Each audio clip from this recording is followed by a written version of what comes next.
Hello everyone.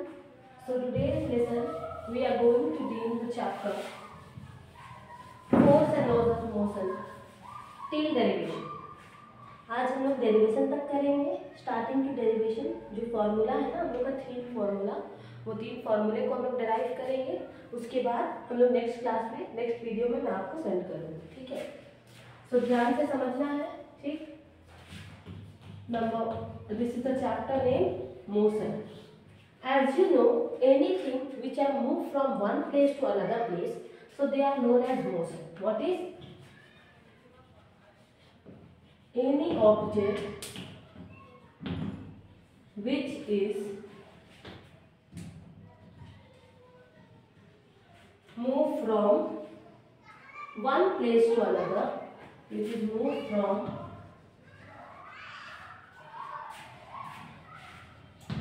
one place to another, then they are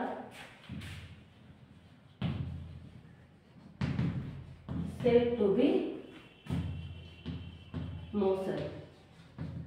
Then they are said to be motion. ठीक है. Motion का type कितना होता है?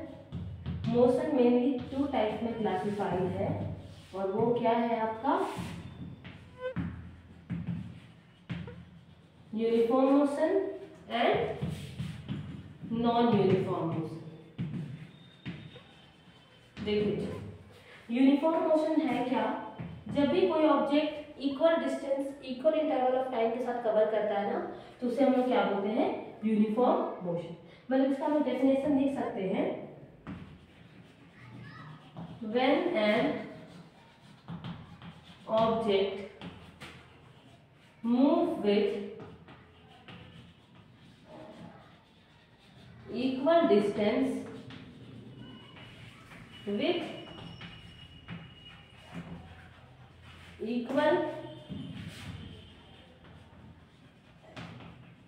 interval of time, then they are said to be uniform motion. ठीक है. Like one person travel कर रहा है, one person travel 1 kilometer in 10 kilometer in 10 hours. मतलब 10 किलोमीटर 10 आवर में कवर कर रहा है. मतलब हम लोग बोल सकते हैं कि वो 1 किलोमीटर 1 आवर में कवर करता होगा, 1 किलोमीटर 2 आवर में कवर करता होगा. उस टाइप का आपका एग्जांपल किसमें होता है? Uniform motion. ठीक है. देन अब हम लोग आते हैं किसमें? Non uniform motion. So you just write down it. Then after moving to the non uniform motion, it is also same but slightly different. ये थोड़ा सा अलग है. जैसे इसमें सेम टाइम था, इसमें different unequal interval of time होगा. सेम डिस्टेंस था, unequal interval of distance. When N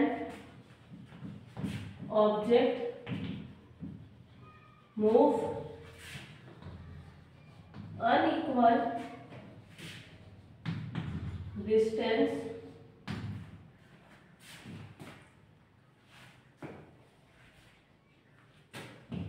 with unequal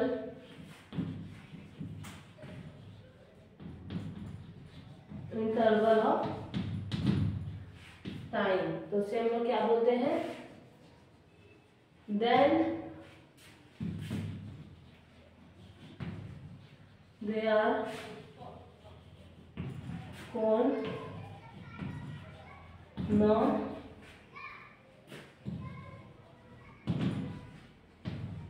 uniform motion. ठीक है. बहुत इजी है, एकदम अच्छे से समझ में आ जाना चाहिए.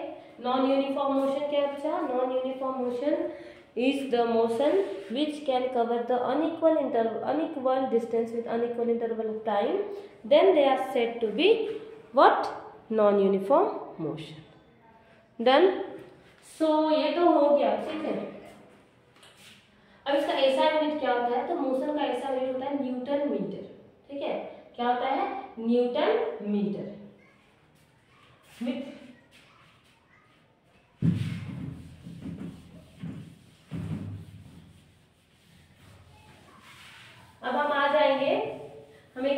है, अब हम लोग समझेंगे कि वेलोसिटी क्या है, स्पीड क्या है।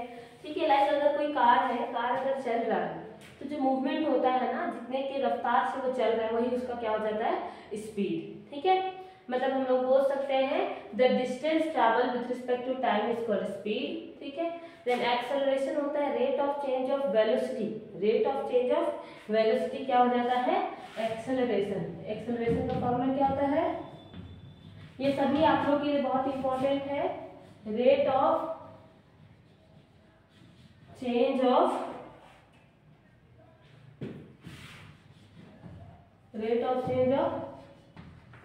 Velocity is acceleration. ए का फॉर्म रेट हो रहा चेंज हो रहा है v minus u by T.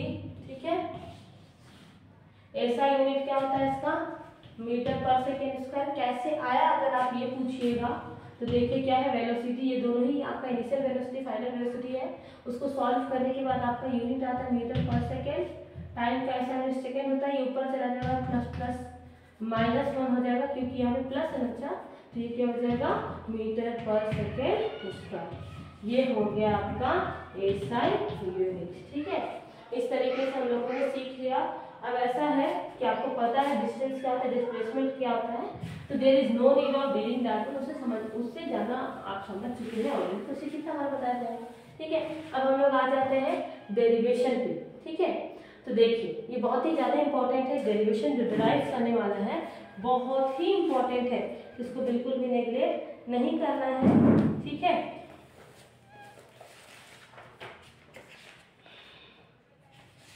So heading डालिएगा derivation of 3 law, derivation of 3 law.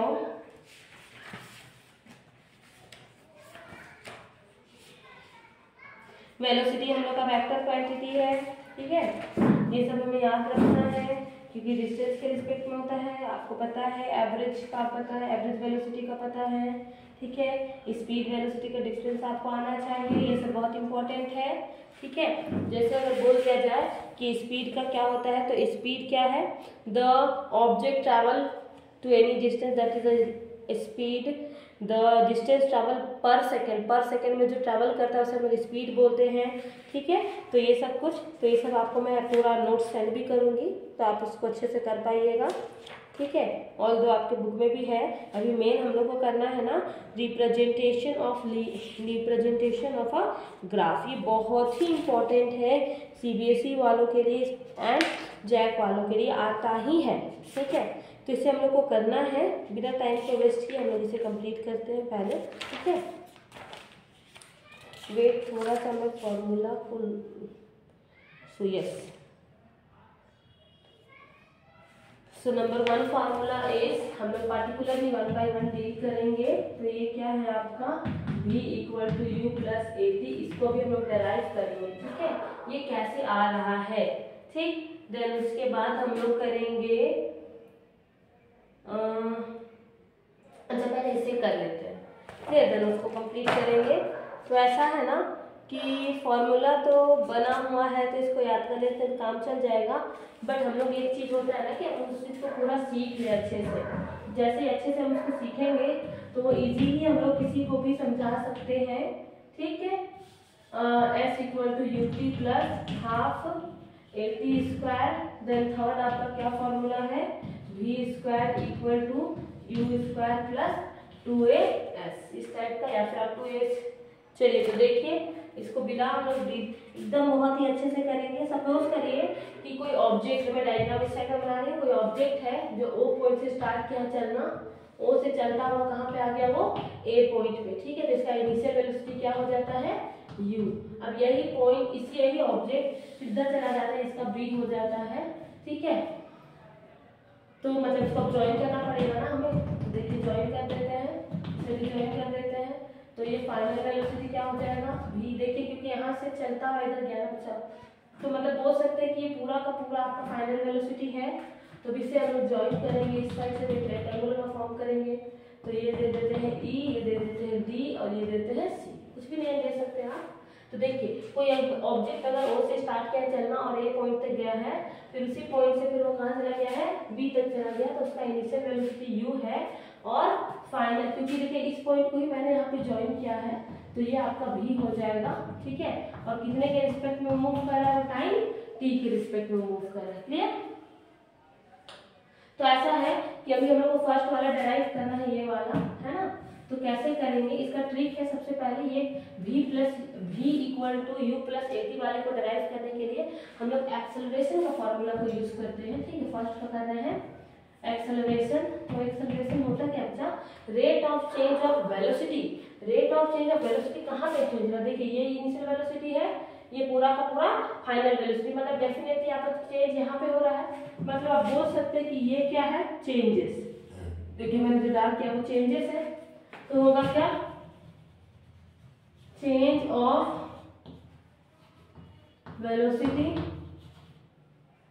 Rate of change of velocity था ना, तो विथ रिस्पेक्ट टू टाइम। तो चेंज कहाँ पे हो रहा है, सी ए पे चेंज हो रहा है, तो सी ए लिख दिए। आप चाहे तो बी ई भी लिख सकते हैं, आपका वही आएगा, ठीक है। एक्सेलरेशन को ए टी नोट करते हैं, टाइम कितने के रिस्पेक्ट में चेंज हो रहा है, टाइम टी के रिस्पेक्ट में। तो देखिए सी ए कैसे निकाला जा सकता है, ये जो सी ए है कैसे निकालेंगे हम लोग, सी ओ माइनस ए ओ कर देंगे तो आपका निकल जाएगा, सी ओ माइनस ए ओ कर देंगे डिवाइडेड बाई टी। अब ध्यान देने से आपको समझ में आएगा कि सी ओ क्या है, भी है, मतलब ए क्या हो गया, भी माइनस यू बाय टी, ये उधर चला जाएगा बच्चा, तो क्या हो जाएगा, ए टी इक्वल टू भी माइनस यू इधर बुला लीजिए, तो हो जाएगा u plus a t equal to b. तो इस तरीके से फर्स्ट आपका डेराइव हो गया, ठीक है। तो अब हम लोग नेक्स्ट वाले को करते हैं, डू इट फास्ट, इसे अच्छे से कंप्लीट करिएगा, समझना है। ऑब्जेक्ट पहले ओ पे था, ओ से होता हुआ वो ए पे गया, देन ए से मूव करता हुआ बी पे चला गया, क्लियर। फर्स्ट वाले को डेराइव करने के लिए हम लोग एक्सेलरेशन का फॉर्मूला को यूज कर रहे हैं। तो देखिए मैं इसको इरेज करती हूँ, ठीक है। अब देखिए नेक्स्ट वाले को डेराइव करना, ये तो हो गया आपका कंप्लीट। नेक्स्ट आपका है s equal to u t plus half a t square. इसके लिए आपको यूज करना पड़ेगा area of O A B D. हम ये पूरे एरिया को निकालने जब जाएंगे ना, क्योंकि देखिए ये डिस्प्लेसमेंट हो रहा है, पूरा का पूरा डिस्टेंस देख रहे ना, तो ये वाला एरिया को जब हम लोग निकालेंगे ना तो आपको वो फॉर्मूला मिल जाएगा। तो कैसे निकाला जा सकता है, ए ओ बी सी बी का एरिया, ये पूरे ट्रायंगल का एरिया, और ये वाले एरिया को प्लस कर देते, जब इसको बना रहे तो एक रेक्टेंगल बन रहा है और ये आपका एक ट्रायंगल बन रहा है, दिख रहा है ना। तो क्या हो जाएगा, area of triangle plus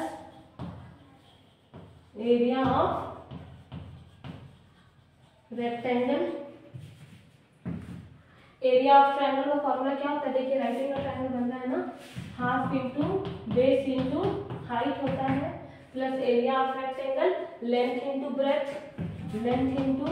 breadth. B क्या है हमारा, देखिए ट्रायंगल के लिए बी क्या है, इसमें एस है ना, सबके सीधा निकाल इसलिए। फिर बी क्या है आपका ए ई, एच क्या है आपका बी ई, प्लस लेंथ इस ट्रायंगल के लिए लेंथ क्या है ओ डी, और फिर बी क्या है, ब्रेथ आपका है ए ओ, या फिर कुछ भी लिख दीजिए, कोई दिक्कत नहीं है, ठीक है। हो गया ये कंप्लीट। अब देखिए ए ई के प्लेस में क्या लिखा जा सकता है, ए ई के प्लेस में डी लिखेंगे, टाइम हो रहा है, बी ई मतलब देखिए बी ई ये मिला था ना हम लोग को, ये चीज rate of change of acceleration मिला था, v माइनस यू, ये वेलोसिटी का चेंजेस हो रहा है ना, एक्सेलरेशन सॉरी, तो ये क्या हो रहा है v माइनस यू हो रहा है, तो ये भी आपका रेक्टेंगल मतलब v माइनस यू हो जाएगा। तो बी ई के प्लेस में क्या लिख सकते हैं, v माइनस यू, ठीक है, प्लस ओ डी क्या है, देखिए u है और ये क्या है t, हो गया। तो ये तो हो गया कंप्लीट, ठीक है।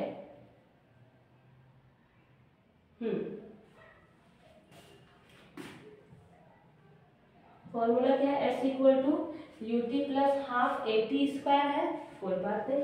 चलिए देखिए टाइम तो है ही, टाइम हम लोग को चाहिए, ये चीज हमें नहीं चाहिए, तो इसके प्लेस में हम क्या पुट कर सकते हैं, ये चलिए देखिए इतना नोट हो गया। अब आगे मैं इसको इरेज कर दूं, ठीक है, ध्यान दीजिए बच्चों। ये क्या है, s इक्वल टू हाफ, आपको फर्स्ट जो था ना उसमें ऐसा था a equal to v minus u by t, तो अगर मैं टाइम का वैल्यू लूँ तो टाइम इधर चला जाएगा ना, और ये v माइनस यू बाई, मतलब हाँ v माइनस यू का अगर मैं वैल्यू निकालूं तो ये t इधर जाके मल्टीप्लाई हो जाएगा, 80 हो जाएगा, मतलब v माइनस यू के प्लेस में क्या पुट किया जा सकता है, 80, तो तुरंत हमने क्या पुट कर दिया, 80 पुट कर दिया, प्लस ये हो गया ut। अब देखिए हाफ 80 स्क्वायर प्लस ut, तो इस तरीके से आपका ये वाला भी डेरिवेशन कंप्लीट होता है, बहुत इंपॉर्टेंट एकदम, ठीक है। अब ये वाले को हम लोग नेक्स्ट क्लास में नेक्स्ट वीडियो में करेंगे, सो you just keep revising this one on. Thank you all.